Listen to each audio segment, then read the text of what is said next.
Good morning student, welcome to Tisla education. आज है 14 जुलाई से जितने भी करंट अफेयर के क्वेश्चन बन सकते हैं सारे हम वीडियो में डिस्कस करेंगे और इनसे रिलेटेड जो भी स्ट्रेटेजी होगा सब कुछ मैं आपको बताऊंगा, तो वीडियो बहुत ध्यान से देखिए। और अगर आप हमारे चैनल पर नए हैं तो पहले टिस्ला एजुकेशन को सब्सक्राइब करें। और इससे पहले हम 13 जुलाई के कुछ करंट अफेयर रिवाइज कर लेते हैं। जैसे देखिए, पहला पॉइंट क्या है, बोइंग ने वायुसेना को अपाचे और चिनूक हेलीकॉप्टरों की डिलीवरी पूरी कर दी है। ठीक है, तो बोइंग एक अमेरिकन कंपनी है और इसने जो है अपाचे और चिनूक हेलीकॉप्टरों की डिलीवरी भारत में अपनी जो इनके बीच जो समझौता हुआ था, ये डिलीवरी थी, ये कंप्लीट हो गई है। और उसके बाद देखते हैं, फ्लिपकार्ट ने कला, शिल्प और हथकरघा क्षेत्र को बढ़ावा देने के लिए कर्नाटक सरकार के साथ समझौता किया है। ठीक है, और इसके बाद मणिपुर के ज्ञानेंद्रो निगोम्बाम बनाए गए हॉकी इंडिया के नए अध्यक्ष। तो हॉकी इंडिया के नए अध्यक्ष कौन बने हैं, इनको याद रखिएगा, और मणिपुर से हैं ये। और भारतीय बटालियन ने जीता अनफिल का पर्यावरण पुरस्कार, तो इसे भी याद रखिएगा। यूनिफिल पर्यावरण पुरस्कार जो है भारतीय बटालियन ने जीता है। ठीक है, जो लेबनान में तैनात है ये भारतीय बटालियन, उन्होंने ये जीता है।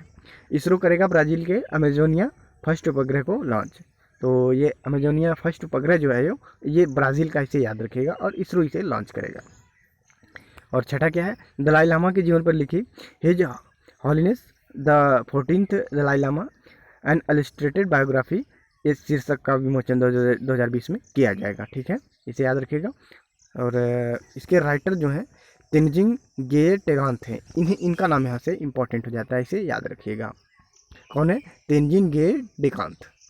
और क्वेश्चन 8 क्या है, ये विश्व जनसंख्या दिवस 11 जुलाई को मनाया जाता है, इसे भी याद रखिएगा। और 9वां पॉइंट, हिमाचल प्रदेश के नादौना पुलिस थाने को देश के सबसे श्रेष्ठ पुलिस थाने के रूप में नामित किया गया है, इसे भी याद रखिएगा, हिमाचल प्रदेश का है। ठीक है, याद रखिएगा इसे। और कौशल मंत्रालय ने आर्टिफिशियल इंटेलिजेंस आधारित असीम डिजिटल प्लेटफॉर्म लॉन्च किया है।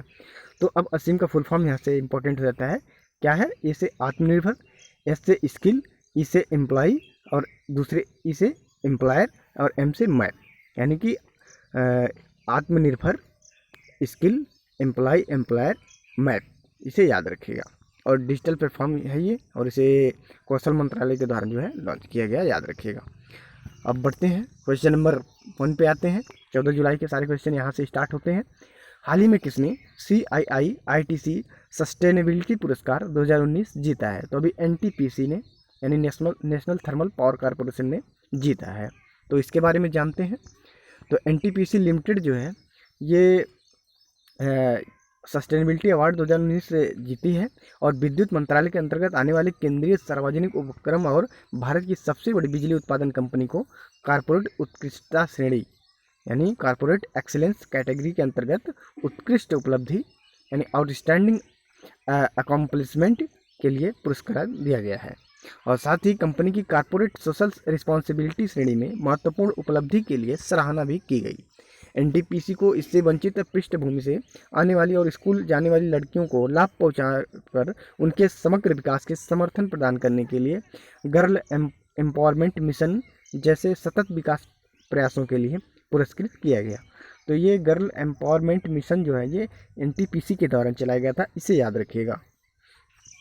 और इसके अलावा इसने ठेकेदार श्रम सूचना प्रबंधन प्रणाली के माध्यम से ठेका श्रमिकों को परियोजना स्थलों पर महीने के अंतिम दिन भुगतान करने की भी शुरुआत की है।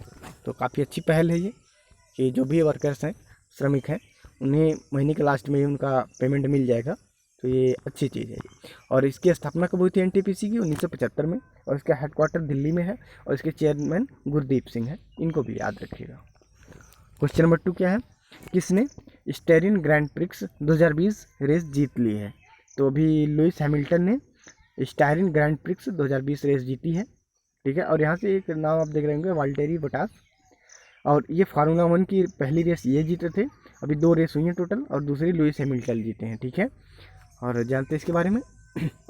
Lewis Hamilton Mercedes Britain wrestler, ठीक है, मर्सिडीज के चालक हैं, और ये ब्रिटेन से हैं, इन्हें याद रखिएगा। इन्होंने ऑस्ट्रिया में स्पीलबर्ग के रेडबुल रिंग में हुई स्टायरिन ग्रैंड प्रिक्स 2020 जीत ली है। इसमें वाल्टेरी बोटास जो मर्सिडीज फिनलैंड रेसर है वो दूसरे स्थान पर है, यानी ये वाल्टेरी बोटास जो है फिनलैंड के हैं, और ये भी मर्सिडीज के रेसर हैं, और इन्होंने ही दूसरे स्थान पर ये रहे हैं। और जबकि मैक्स वर्स्टेपेन रेडबुल बेल्जियम, ये बेल्जियम से हैं, मैक्स वेरस्टेप्पेन, और इनका नाम भी याद रखिएगा। और ये तीसरे स्थान पर रहे थे। यह साल 2020 फार्मूला 1 वर्ल्ड चैंपियनशिप की दूसरी रेस थी, और पहली जो थी वो जीते थे कौन, ये वाल्टेरी बोटास। बढ़ते आगे, क्वेश्चन नंबर 3, भारत ब्रिटेन में सबसे ज़्यादा निवेश करने वाला कौन से नंबर का सबसे बड़ा देश बन गया? तो भारत ब्रिटेन में निवेश करने वाला दूसरा सबसे बड़ा देश बन गया है। जानते हैं इसके बारे में। तो भारत ब्रिटेन में प्रत्यक्ष विदेशी निवेश यानी फॉरेन डायरेक्ट इन्वेस्टमेंट FDI के जरिए निवेश करने वाला दूसरा सबसे बड़ा निवेशक बन गया है, निवेशक, ठीक है। और यूके सरकार के अंतर्राष्ट्रीय व्यापार विभाग यानी डिपार्टमेंट ऑफ इंटरनेशनल ट्रेड द्वारा 2019-20 के लिए जारी किए गए आंतरिक निवेश आंकड़ों के अनुसार भारत ने 120 परियोजनाओं में निवेश किया और ब्रिटेन में 5,429 नए रोजगार सृजित किए। यानी कि इन्होंने लगभग 120 प्रोजेक्ट पे अपने 5,429 रोजगार सृजित किए हैं ब्रिटेन में। और आंकड़े के अनुसार संयुक्त राज्य अमेरिका ने ब्रिटेन में 462 परियोजना यानी कि लगभग 462 प्रोजेक्ट में 20,131 रोजगार अमेरिका ने सृजित किए हैं। तो मतलब अमेरिका पहले नंबर पे है और भारत दूसरे नंबर पे है, जिसके साथ वह ब्रिटेन में FDI में निवेश करने वाला सबसे बड़ा देश बन गया है, यानी अमेरिका सबसे बड़ा देश। और जर्मनी, फ्रांस और चीन ये सब आते हैं अपने जो है तीसरे, चौथे, पाँचवें नंबर पे। और ब्रिटेन की कैपिटल लंदन, और यहाँ के प्राइम मिनिस्टर बोरिस जॉनसन है, और करेंसी पाउंड स्टर्लिंग है। इन्हें याद रखिएगा, ये 3 पॉइंट इंपॉर्टेंट है। क्वेश्चन नंबर 4, किस सरकार ने भारत की पहली ई लोक अदालत का आयोजन किया? तो अभी छत्तीसगढ़ गवर्नमेंट ने पहले ई लोक अदालत का योजना का शुभारंभ किया है। और ये जो जितने भी पेंडिंग में पड़े थे जितने केसेस, उन्हें निपटाने के लिए ये योजना की गई। काफ़ी अच्छी योजना है ये, क्योंकि लॉकडाउन में सारे मुद्दे बिल्कुल रुके हुए थे। तो बढ़ते हैं, इसके बारे में जानते हैं। छत्तीसगढ़ सरकार द्वारा कोविड-19 महामारी के बीच भारत की पहली ई लोक अदालत का आयोजन किया गया। ई लोक अदालत के तहत ऑनलाइन लाइव सुनवाई वीडियो कॉन्फ्रेंसिंग के जरिए की गई। ई लोक अदालत का आयोजन उच्च न्यायालय और छत्तीसगढ़ राज्य विधिक सेवा प्राधिकरण द्वारा किया गया, जिनका उद्घाटन छत्तीसगढ़ उच्च न्यायालय के मुख्य न्यायाधीश PR रामचंद्र मेनन ने किया। लोगों को राहत पहुंचाने और मामलों की पेंडेंसी को कम करने के लिए कोविड-19 महामारी के बीच ई लोक अदालत का आयोजन किया गया।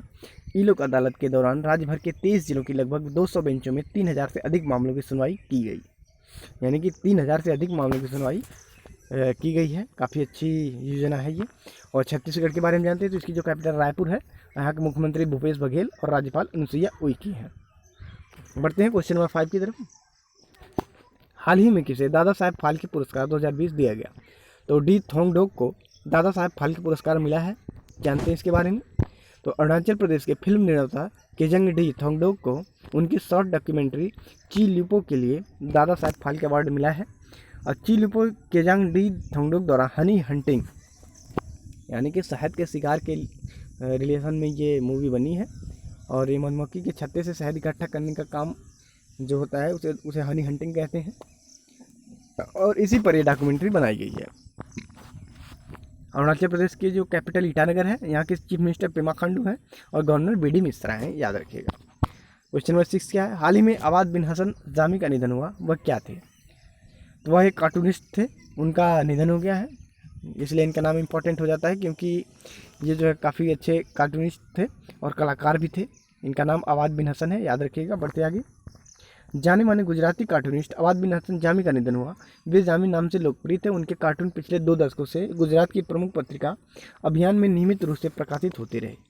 इसके अलावा उन्होंने गुजराती अखबार क्या नाम है इसका, फोलछुब में एक कार्टूनिस्ट के रूप में भी काम किया था। फोलछुब में एक कार्टूनिस्ट के रूप में काम किया था। वे केंद्रीय विद्यालय जामनगर में चित्रकला अध्यापक थे, जहाँ सेवानिवृत्ति के बाद वह पूरी तरह से कार्टूनिस्ट बन गए थे। और गुजरात के बारे में जानते हैं तो गुजरात की कैपिटल गांधीनगर, यहाँ के चीफ मिनिस्टर विजय रूपानी और आचार्य देवव्रत यहाँ के गवर्नर हैं। क्वेश्चन नंबर 7, ली लियन लुंग किस देश के प्रधानमंत्री बने हैं? तो सिंगापुर के प्रधानमंत्री ली लियन सुंग ये जो है लगातार चौथी बार बने हैं। 1965 से लगातार ये बनते आ रहे हैं, ठीक है। तो जानते हैं इनके बारे में। तो सत्तारूढ़ पीपुल्स एक्शन पार्टी यानी इनकी पार्टी यहाँ से इंपॉर्टेंट है, इसका नाम याद रखिएगा, पीपुल्स एक्शन पार्टी। ये सिंगापुर में हुए आम चुनाव में जीत हासिल कर ली है। और ली सियन लुंग एक बार फिर से सिंगापुर के प्रधानमंत्री बन गए हैं। PM ने आम चुनाव में 93 सीटों में से 83 सीटें जीती, जिसके साथ ही ली लियन लुंग सिंगापुर के प्रधानमंत्री के रूप में चौथा कार्यकाल जीता है। और ली लियन लुंग जो है वो सिंगापुर के तीसरे प्रधानमंत्री हैं और पीपल्स एक्शन पार्टी 1965 में आज़ादी के बाद सिंगापुर में सत्ता पर काबिज है। और सिंगापुर में हुए आम चुनाव दक्षिण पूर्व एशिया में एकमात्र चुनाव है जो चल रहे कोविड-19 महामारी के बीच हुए हैं। ठीक है, तो दक्षिण पूर्व एशिया में ये पहला चुनाव था, जबकि एशिया में पहला चुनाव हुआ था जो कोविड-19 के महामारी के बीच, वो था साउथ कोरिया में। ठीक है, इसे भी याद रखिएगा। बढ़ते हैं क्वेश्चन नंबर 8 की तरफ। संयुक्त राष्ट्र ने युवा कार्यकर्ता मलाला यूसुफजई के योगदान को सम्मानित करने के लिए किस दिवस को मलाला यूसुफजई दिवस मनाने की घोषणा की? तो 12 जुलाई को मलाला यूसुफजई उनके बर्थडे के दिन को मनाने के लिए घोषणा कर दी है संयुक्त राष्ट्र ने। जानते हैं इसके बारे में। तो उन्हें पाकिस्तान सरकार द्वारा पहली बार 2012 में राष्ट्रीय युवा शांति पुरस्कार दिया गया था। ये एक सोशल वर्कर है और काफ़ी कम एज है इनकी। और 2014 में वह 17 साल की उम्र में बाल अधिकारों के लिए अपने प्रयासों के लिए नोबेल शांति पुरस्कार पाने वाली सबसे कम उम्र की प्राप्तकर्ता बनी थी, जिसे उन्होंने गोली लगने से पहले शुरू कर दिया था।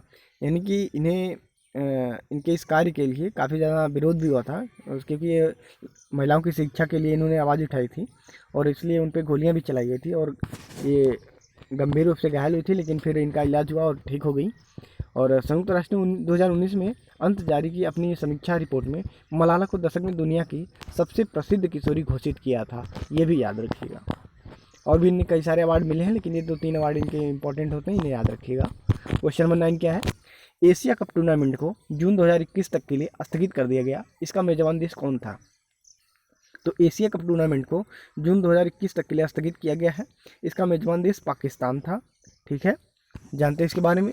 तो एशियाई क्रिकेट परिषद यानी एशियन क्रिकेट काउंसिल ने कोविड-19 महामारी के मद्देनजर एशिया कप क्रिकेट टूर्नामेंट को जून 2021 तक स्थगित करने की घोषणा कर दी। इस टूर्नामेंट को पहले सितंबर 2020 में आयोजित होना था। भारत टूर्नामेंट के इतिहास की सबसे सफल टीम है और पिछले 2 टूर्नामेंट जीतकर डिफेंडिंग चैंपियन है। और एशिया कप 2020 की मेज़बानी पाकिस्तान को करनी थी, लेकिन कोरोना वायरस महामारी और सुरक्षा कारणों से टूर्नामेंट को बाद में श्रीलंका में आयोजित करने का फैसला किया गया, क्योंकि श्रीलंका इस महामारी से बहुत कम प्रभावित है। और अब श्रीलंका 2021 में एशिया कप की मेज़बानी करेगा, जबकि पाकिस्तान को 2022 में मेज़बानी का अधिकार दिया गया है। इसे याद रखिएगा। क्वेश्चन नंबर 10 क्या है? भारत की बाघ जनगणना 2018 ने नया गिनीज वर्ल्ड रिकॉर्ड बनाया। यह कौन से नंबर की बाघ गणना थी? तो ये 4थी नंबर की थी। हर 4 साल में ये गणना होती है और पहली जो गणना हुई थी वो 2006 में हुई थी। ऑल इंडिया टाइगर एस्टिमेशन 2018 के 4थे संस्करण के कैमरे से दुनिया का सबसे बड़ा वन्यजीव सर्वेक्षण होने के लिए गिनीज वर्ल्ड रिकॉर्ड में शामिल किया गया। राष्ट्रीय बाघ संरक्षण प्राधिकरण द्वारा भारतीय वन्यजीव संरक्षण के तकनीकी सहयोग से वर्ष 2006 के प्रत्येक 4 सालों में अखिल भारतीय आकलन यानी ऑल इंडिया टाइगर एस्टिमेशन किया जाता है। बाघों की तस्वीरों में 2461 व्यक्तिगत बाघ साकों को छोड़कर यानी बच्चों को छोड़कर ये इतने जो है 2461 व्यक्तिगत बाघ जो है शामिल हैं। सर्वेक्षण के अनुसार दुनिया भर में बाघों की कुल आबादी का 75% अथवा 2967 बाघ जो है वो भारत में ही है। यानी कि काफ़ी अच्छी खबर है ये, यानी 75% भारत में ही है ये बाघ। तो इसे याद रखिएगा। और thank you, thanks for watching Tesla education.